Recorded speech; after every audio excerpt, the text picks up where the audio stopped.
Assalamu Walaikum. Hello friends, how are you?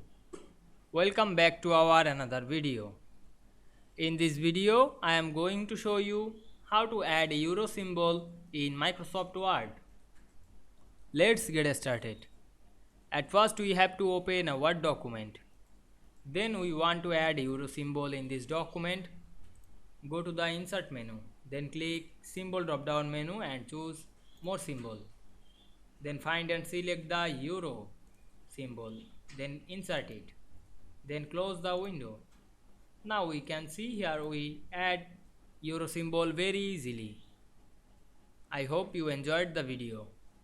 Please like, comment, share and subscribe my channel. Thanks for watching.